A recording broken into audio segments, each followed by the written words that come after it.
Labaw sa gipangandoy ang tanan gitinguha, nga mo ngari sa kasing-kasing ko. Sa imong presensya lamang ko matangbaw, ug sa matag adlaw gitinguha. Labaw sa gipangandoy ang tanan gitinguha, nga mo ngari sa kasing-kasing ko.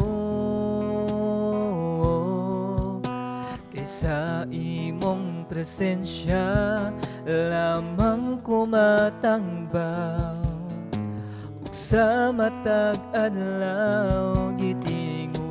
Sa presensya mo, sa presensya mo may kaayuhan, sa presensya mo kasiguruhan, sa presensya mo adunay kalipay. Sa presensya mo, Diyos, sa presensya mo, Diyos, ako nagtinguha. Labaw sa gipangandoy, labaw sa gipangandoy ang tanan gitinguha, nga mo ngari sa kasing-kasing ko. Kaysa imong presensya lamang ko matangbaw, ug sa matag adlaw gitinguha. Sa presensya mo may kaayuhan, sa presensya mo kasiguruhan, sa presensya mo adunay kalipay. Sa presensya mo, Diyos, sa presensya mo, Diyos, ako nagtinguha.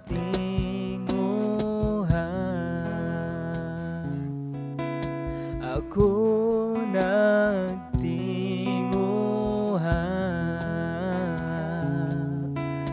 Ako nagtinguha.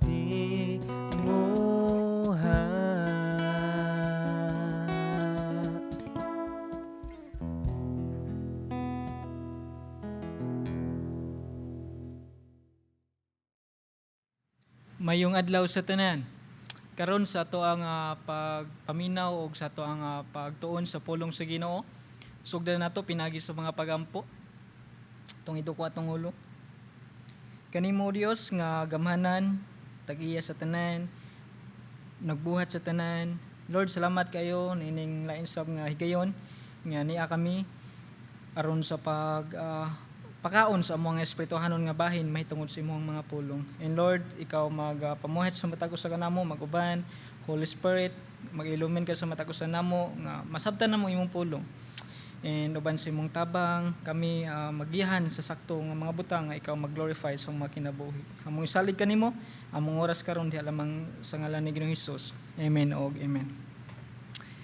Now karon nga mga oras, dunay pipila ka mga mga passages nga atong pagakatunan mahitungod sa unsa ang gisulti sa pulong sa Ginoo. Ang una natong pag-ablihan, if namoy mga Biblia, diha makita sa Genesis kapitulo 1, bersikulo 1 niya tungod kay kung ato ning ibasahon hurot ang ang tanan nga verses magdugay ta mahuman. So ato na lang ning iambak-ambak. Again, Genesis kapitulo 1, bersikulo 1, niya largo ta sa 26 ngadto sa 27, o niya largo ta sa 31. And ang lain pa Kapitulo 2, versikulo 15 hantod sa 17. And Kapitulo 3 gihapon, versikulo 8 hantod sa 13.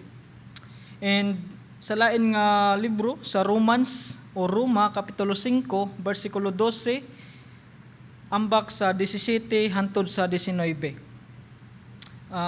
Ako lang pagabasahon, pwede ra mo maminaw, samtang ako ning Nangingon ang pulong sa Ginoo sa Genesis Kapitulo 1, versikulo 1. Sa pagsugod sa Dios pagbuhat sa kalibutan ug sa tanang butang sa kalangitan. Sa 26 largo, unya maingon na usab ang Dios, buhaton nato ang tao sama sa atong dagway. Sila maoy magbuot sa mga isda, sa mga langgam, sa mga kahayupan ug sa tanang ihalas nga mananap. Busa gibuhat sa Dios ang tao, lalaki ug babay, sama sa iyang dagway. 32, nakita sa Dios nga maayo gayud ang tanan nga iyang gibuhat ug nalipay kaayo siya. Milabay na usab ang kagabion ug miabot ang kabuntagon ug kadto mao ang ikaunom nga adlaw. Sa Genesis chapter 2 verses 15 to 17 nagingon, unya gibutang sa Ginoong Dios ang tao sa tanaman sa Eden aron maoy magatiman ug magbantay niini. Giingnan niya ang tao, makahimo ka pagkaon sa mga bunga sa tanang kahoy sa tanaman, gawas sa kahoy nga naghatag sa kahibalo, unsay maayo ug unsay daotan. Kung mokaon ka niini, nya nang adlaw mamatay ka gayod. Sa Kapitulo 3, versikulo 8 hangtod sa 13, sa pagsalop na sa adlaw, nadungog nila ang Ginoong Dios nga naglakaw sa tanaman busa mitago sila sa kakahoyan. Apan ang lalaki gitawag sa Ginoong Dios, hain ka ba? Ang lalaki mitubag, nadungog ko ang imong paglakaw sa tanaman, ug giabot ako kahadlok ug mitago ako kay hubo man ako. Kinsay nagsulti kanimo nga hubo ka? Nangutana ang Dios, mikaon ka ba sa bunga sa kahoy nga gidili ko kanimo? Ang lalaki mitubag, ang babae nga gihatag mo kanako mo'y naghatag kanako sa bunga sa maong kahoy ug mikaon ako niini. Ang Ginoong Dios nangutana sa babae, nganong gibuhat mo man kini? Ang babae mitubag, giilad ako sa bitin, busa mikaon ako niini. Sa Roma Kapitulo 5, versikulo 12, largo sa 17 o sa 19, nagingon usab, miabot sa kalibutan ang sala pinaagi sa usa ka tawo, ug ang sala nagdalag kamatayon. Busa mikaylap ang kamatayon ngadto sa tanang katawhan kay nakasala man ang tanang tawo. Kung tungod sa pagpakasala sa usa ka tawo naghari ang kamatayon pinaagi sa maong tawo, labi pang magmadaugon sa ilang pagkinabuhi kadtong nakadawat sa madagayaong grasya sa Dios ug sagasa sa iyang pagkamatarong pinaagi kang Hesukristo. Busa ang pagpakasala sa usa ka tawo mao'y nahimong hinungdan nga silutan ang tanan. Apan pinaagi sa matarong nga buhat sa usa ka tawo maluwas ug maangkon sa kinabuhi ang tanan. Pinaagi sa pagkamasupilon sa usa ka tawo daghan ang nahimong makasasala.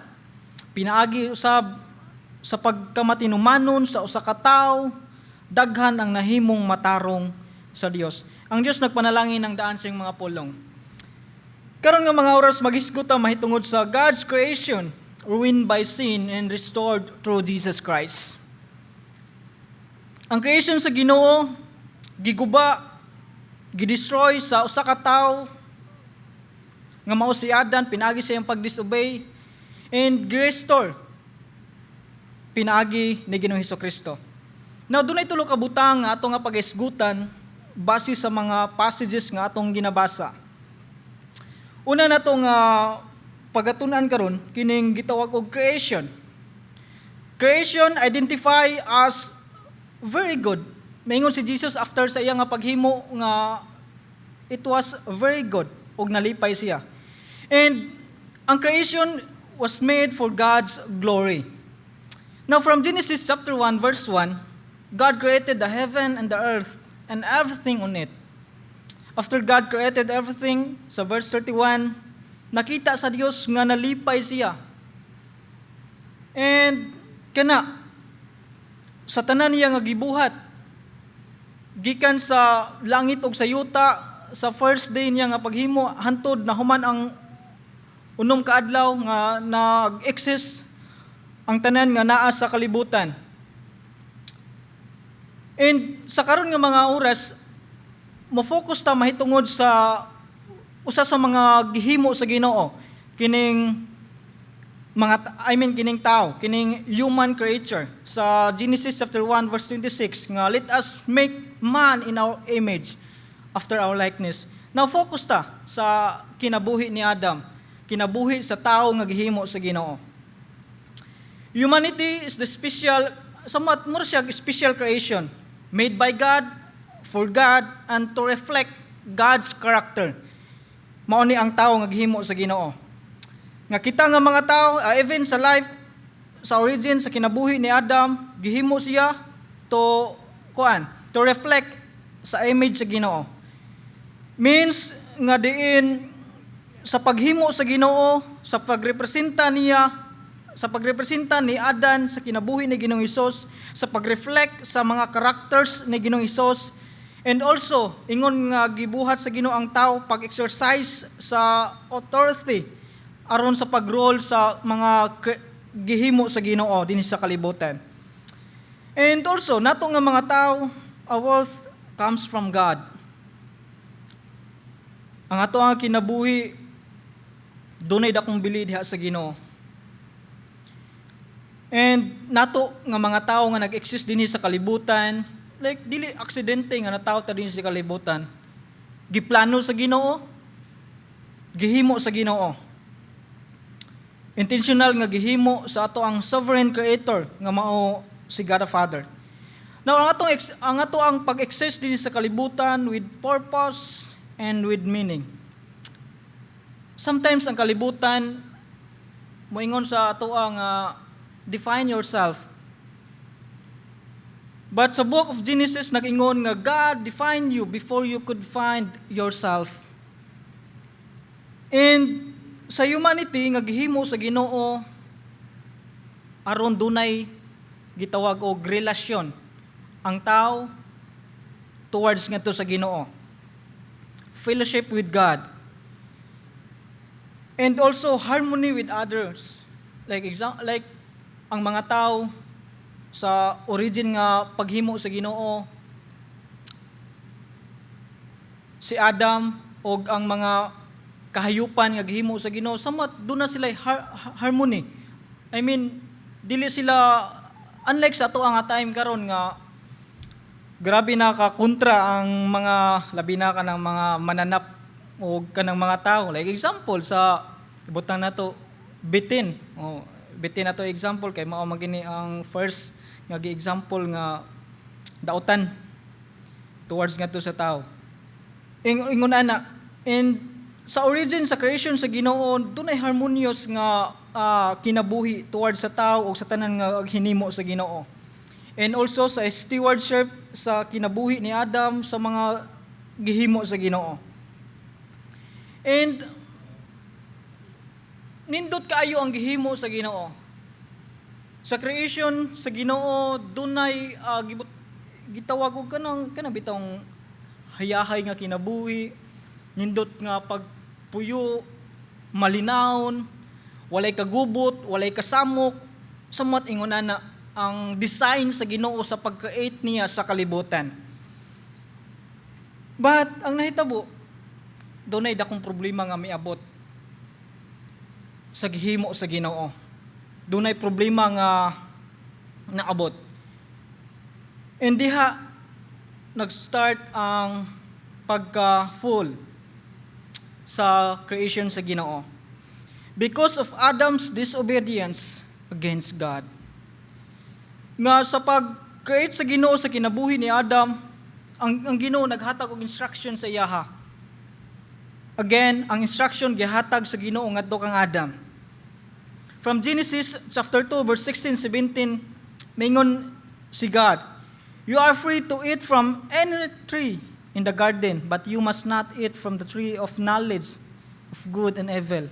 For when you eat from it, you will certainly die." Mo na ang instruction sa Ginoo ngadto kang Adam nga makakaon kamo sa tanan nga bunga sa kahoy gawas sa usa nga maghatag nimo kahibalo unsay maayo og daotan. And kana nga instruction nga gihatag sa Ginoo ngadto kang Adam. But ang nahitabo, wala natuman ni Adam. Diha nag-start ang rebellion ni Adam towards ngadto sa Ginoo. Adam chose disobedience over obedience. Si Adam, sa mao nga instruction nga gihatag sa Ginoo ngadto sa iyaha, somewhat wala niya gituman. Samtang gihimo sab sa Ginoo si Eve og dito ang bitin, samtang gitintal sila nga mukaon sa katong ginadili nga pagkaon, si Adam nagpakahilom lang, of which siya ang gitagaan sa instruction sa Ginoo. And si Eve nga gitintal sa serpent, mikaon siya. Mas gipili niya, si Adam nagpakahilom. Wala man lang niya sa gibadlong o giingnan nga ayaw pagkaon kay ginadili na sa Ginoo sa toa. But wala siya gibuhat. Gitagaan siya ni Eve and ningkaon sab siya. Sin is not merely a mistake but a choice to disobey. Dili like kung sa ato nga matag sa kinabuhi dili maingon nga na sorry na sayop man gyud. Wala tuyo No, dili na excuses. Choice nato individual. Choice nato nga mo-obey, choice nato nga mo-disobey sa instruction sa Ginoo. And ang nahitabo sa kinabuhi ni Adam, gi-choice niya and ni Eve ang pag-disobey sa instruction. And diha tungod sa ila nga pag-reveal against sa Ginoo, dunay consequences nga nahitabo. Ang kamatayon ning sulod sa kalibutan. Ang kamatayon nga nag-define sa separation sa ato nga fellowship, sa ato nga relasyon between sa Ginoo ug sa humanity. Naputol ang relasyon sa Ginoo towards sa mga tao. And ang mga tao naka-experience og physical nga kamatayon tungod sa pag-disobey sa instruction sa Ginoo. In lain pa nga consequence nga nahitabo kung ang babae manganak, makasinati siya og grabe nga kasakit, hilabihan nga pag-antos, and even ang lalaki kinahanglan siya nga muhago, kinahanglan siya mo patulo sa iyang singot aron makakaon. In kana nga mga butang resulta sa pag-disobey ni Adam against sa Ginoo. Somewhat, sometimes atong matag sa kinabuhi, kanunay natong gina-point out si Adam, nganong iya tong gibuhat, nganong ni-disobey siya, ang mga tao maingon nga dili unta tay ingon ani karon, wala unta tay kagubot, wala unta tay kasamok. But God, dunay purpose nganong nahitabo ang tanan. Sa maong pag-destroy sa creation sa Ginoo, sa maong problema nga niabot sa kalibutan, ang Ginoo nangita og paagi. Ang Ginoo naghimo nangita og solusyon aron matagaan og kasulbaran ang maong problema, ang maong pagkapukan sa creation sa Ginoo. Diha ning sulod ang redemption. God restores what sin destroyed. Ang kamatauran nga gisulti sa Roma Kapitulo 5, nagaingon nga si Adam is the problem, but Jesus Christ is the solution. Adam's disobedience made many sinners. Jesus Christ's obedience makes many righteous. Adam brought condemnation, but Jesus Christ brings forgiveness and justification. Sa kinabuhi ni Ginoong Hesus nga mao'y nahimo nga bridge mo'y nahimo nga solution sa mao nga problema nga diin pinaagi sa pagdisobey ni Adam. Dunay resulta ug nakita ang grasya sa Ginoo, the gift of grace. Sa Ephesians chapter 2 verse 8 ug 9, salvation is not earned through good works, but grace from God. Pinaagi sa mao nga problema nga din nahitabo sa kinabuhi ni Adam, na display, napakita ang grasya sa Ginoo, napakita kung kinsa ang Ginoo ngadto sa mga katawhan. Nga sa mao nga problema, like wala pasagdi sa Ginoo nga magpabilin nga ma-destroy ang kalibutan, ma-destroy ang relasyon sa Ginoo towards ngadto sa mga tao. Magpabilin nga like walay paglaom ang tanan. Ang Ginoo naghimo og way. Ang Ginoo naghimo og pamaagi nga mabalik. Christ restores fellowship between God and the people. Pinaagi sa iyang kamatayon dito ibabaw sa cross. Gipadala sa amahan si Ginoong Hesus dinhi sa kalibutan. Nahimo siya nga perfect nga sacrifice. Aron ang mga tao makabaton og paglaom. Ang mga tao makabaton og kinabuhing walay katapusan ni bisan kinsa nga mutuo sa iyaha. Sa maong panghitabo, sa maong gibuhat sa Ginoo, sa maong gibuhat sa kinabuhi ni Ginoong Hesukristo, that is why naata karon nag-alagad sa iyaha tungod kay nganuman gikan sa atong pagkadautan, gikan sa atong pagkamasasala nga na-inherit through sa kinabuhi ni Adam, nahimo tang pinasaylo through sa usa ka tawo nga mao si Ginoong Hesukristo. Mga igsoon sa matagusan nato ka kinabuhi,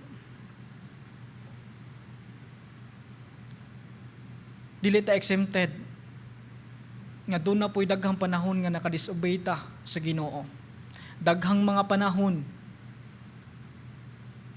nga nabuhat nato ang dili ikalipay sa Ginoo. But matagusan nato, giunsa nato pagdeal, giunsa nato pagrespond ang maong kapakyasan nga nabuhat nato. Nahimo ba na nga hinungdan nga mipaduol ta sa Ginoo o nahimo nang hinungdan nga mipalayo ta sa Ginoo? Mga igsoon, ang Dios nahigugma natong tanan. Ang Dios naluoy natong tanan. In sa matag usa nato ka kinabuhi, if i-sum up nato ang entire Bible, gitawag siya og one unified story. Tungod kay nganuman ang content sa Bible from creation and all creature was very good, but through one man, Adam, everything was destroyed because of the disobedience. But what Adam destroyed has restored by God through the death of Jesus Christ on the cross. Creation reveals God's design. The fall reveals humanity's ruin. Redemption reveals God's grace. And the hero, ang manluluwas, mao si Hesukristo. God bless everyone. Let us pray. Lord, thank you. Thank you sa imong gibuhat. Sukad pa sa sinugdanan. Dili na mo ma-imagine kung unsa ka kagamhanan ang imong grasya, ang imong kaluoy, sukad pa sa sinugdanan, even karon sa amo nga generation. Pabili nimo nga gipasinati namo, gipa-experience kanamo ang imong pag-atiman, ang imong paghigugma sa matag usa kanamo. Salamat kay Lord, even sa mong mga kapakyasan. Pabilin ka nga naghimog solution, naghimo ka og pamaagi aron kami makabaton og paglaom. Among relasyon diha kanimo mabalik. kana dili pinagi sa mong kagalingon kundi tungod ra gyud nimo. And Lord, walay lain nga himayaon, walay laing takos simbahon, walay laing angayan, alagaran, hatagan sa among mga kinabuhi, ikaw lang. Lord, tabangi ang mata ko sa kanamo, tabangi kami o Dios, nga sa among mata ko sa kinabuhi, mahimo ming matinud-anon sa paghatag, sa paghimaya kanimo o Dios. Lord, sa among matag adlaw nga pagkinabuhi dinhi sa kalibutan, salamat nga ang mata ko sa kanamo, pinaagi kanimo bilang Espiritu Santo nga mahimo mi nga sensitibo kung unsa imo conviction sa mata ko sa kanamo, ang imong guidance sa mata ko sa kanamo, aron kami maglakaw, uyon ug subay sa imong kabubuton. Lord, saligan ka namo sa tanan, uban ang pagpasalamat diha lamang sa ngalan sa Amahan, sa Anak ug sa Espiritu Santo. Amen ug amen.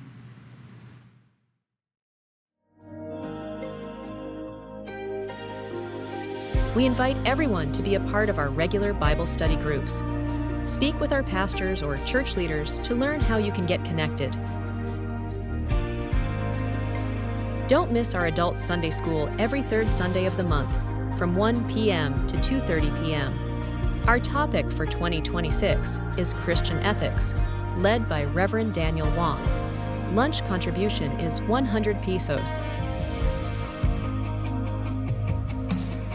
Calling all youth and young adults. Join our Next Gen Fellowship right after the 10 a.m. Sunday service.